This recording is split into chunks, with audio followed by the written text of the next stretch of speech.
अस्सलाम वालेकुम। मुसलमानों, केसीआर को पहचानो। मैंने आज तक केसीआर साहब के ताल्लुक से जितने वीडियोस बनाया हूं उन सारे वीडियोस का मक्स निकाल के आज के इस एक वीडियो में डालने की मैंने कोशिश की, क्योंकि 2023 का असेंबली इलेक्शन को बस अब कुछ ही दिन बाकी रह गए। तेलंगाना में कांग्रेस और बीआरएस के बीच में मुकाबला है, तो अभी हमेशा की तरह इस बार भी तेलंगाना के सारे उलमाए दीन, मशाइखीन, दानिशमंद हजरात, सोशल ऑर्गेनाइजेशंस, इस्लामिक जमातें, ये सारे लोग किसी ना किसी एक पॉलिटिकल पार्टी का तायीदी ऐलान करने वाले हैं। मैं वो हैसियत, वो मुकाम तो नहीं रखता कि मैं उलमाए दीन को, दानिशमंद हजरात को मशवरा दे सकूं, मगर अदबन मैं आप लोगों के सामने केसीआर साहब के कुछ 30 ऐसे कारनामे बताना चाहूंगा जो आप लोग किसी भी जमात की तायीद करने से पहले थोड़ा सा इस पे गौर कीजिए, नजर डालिए। केसीआर साहब ने मुसलमानों से 10 ऐसे वादे किए जिसमें से एक भी वादा उन्होंने पूरा नहीं किया। नंबर 1, 12% रिजर्वेशन देता हूं बोले, नहीं दिए। वक्फ बोर्ड को जुडिशियल पावर दूंगा बोले, नहीं दिए। इस्लामिक सेंटर बनाऊंगा बोले, नहीं बनाए। अजमेर में रुबात बनाऊंगा बोले, नहीं बनाए। जहांगीर पीर की दरगाह को 50 करोड़ से डेवलप करूंगा बोले, नहीं करे।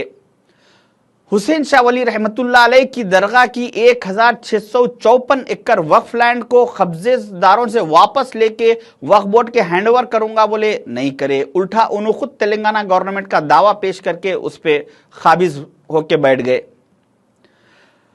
जुबली हिल्स में केबीआर पार्क का नाम बदल के आसिफ जाही पार्क रखूंगा बोले, नहीं रखे।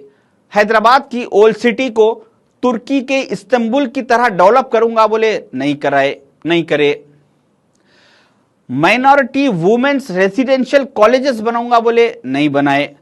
हैदराबाद चंचलगुड़े की जेल को वहां से शिफ्ट करके उस जेल की जमीन पर एजुकेशन इंस्टीट्यूशंस बनाऊंगा बोले, नहीं बनाए। ये ऐसे 10 वादे केसीआर साहब ने मुसलमानों के साथ किए, मगर इसको पूरा नहीं किया। मैं अभी ऐसे 10 कारनामे केसीआर साहब के बताऊंगा जो इन आने से पहले तेलंगाना में चल रहे थे, इन आने के बाद उसको खत्म कर दिए।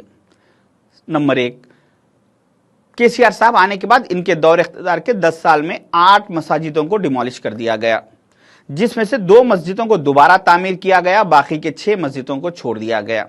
इसमें सबसे अहम बात यह है कि इन 8 मसाजिदों को डिमोलिश करने वालों पर किसी एक आदमी पर भी कुछ कार्रवाई करके केसीआर साहब ने उन्हें जेल नहीं भिजवाया।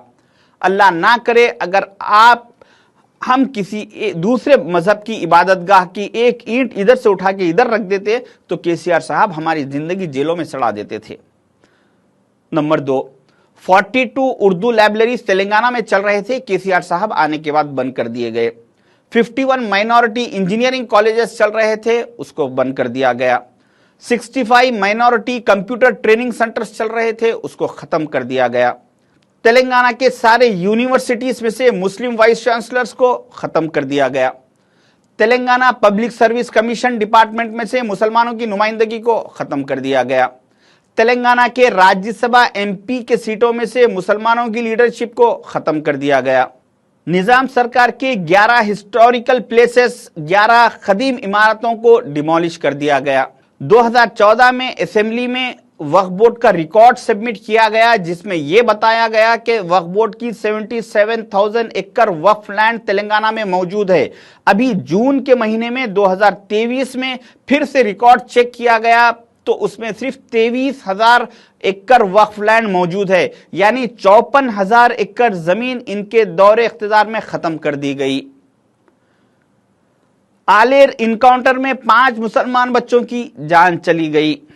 ये ऐसे 10 कारनामे, ये ऐसे 10 काम केसीआर साहब के दौर इख्तियार में हुए। मैं अभी ऐसे 5 और बिल आपको बताऊंगा जो केसीआर साहब ने सेंट्रल में बीजेपी का सपोर्ट किया। आर्टिकल 370 में केसीआर साहब ने मोदी जी का साथ दिया। ट्रिपल तलाक के बिल में अपने एमपीज को पार्लियामेंट नहीं भिजाकर उस बिल के खिलाफ वोट नहीं दलवाकर उस बिल को सपोर्ट किया गया। प्रेसिडेंट ऑफ इंडिया के इलेक्शन में बीजेपी को सपोर्ट किया गया। वाइस प्रेसिडेंट ऑफ इंडिया के इलेक्शन में बीजेपी को सपोर्ट किया गया, नोटबंदी में बीजेपी को सपोर्ट किया गया केसीआर साहब की तरफ से। ऐसे में 50 और लिस्ट गिना सकता हूं जिन बिलों में पार्लियामेंट में केसीआर साहब ने मोदी जी का साथ दिया।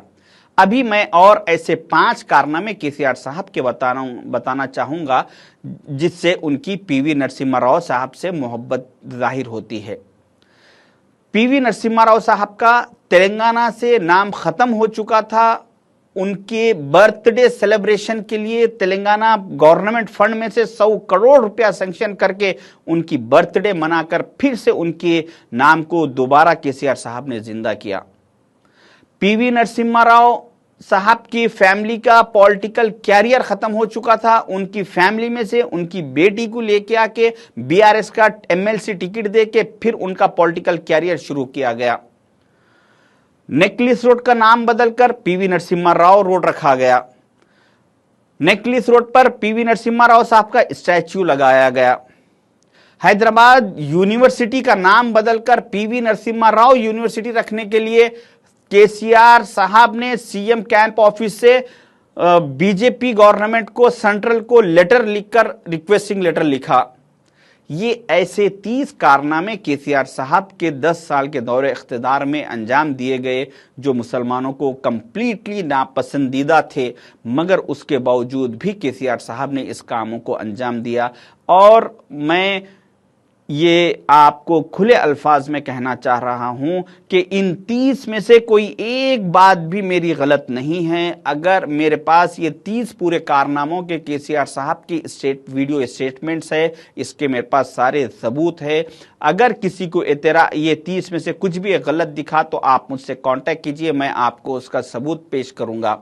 मैं उस तमाम उलमाए दीन से, मशाइखिन से, सारे लोगों से और मस्जिदों के इमामों से और मस्जिद के कमेटियों से और महलों में असर रसूख रखने वाले मुसलमानों से मैं अदबन रिक्वेस्ट कर रहा हूं, गुजारिश कर रहा हूं कि आप लोग टीआरएस का तायीद करने से पहले थोड़ा सा इन 30 बातों पर सोच लीजिए। इसके बावजूद भी अगर कोई भी टीआरएस का तायीद करना चाहता है तो उसके ऊपर कुछ बोल नहीं सकते, सबको अपनी अपनी मर्जी है। मगर कौम की भलाई के लिए मैं आप तमाम लोगों से रिक्वेस्ट करूंगा कि आप लोग केसीआर साहब की मुखालिफत कीजिए और आने वाले हमारी नस्लों के फ़ायदे के लिए, हमारी कौम के लिए, कुछ अच्छा मुस्तकबिल के लिए कांग्रेस को दोबारा लाइए। शुक्रिया, खुदा हाफिज़।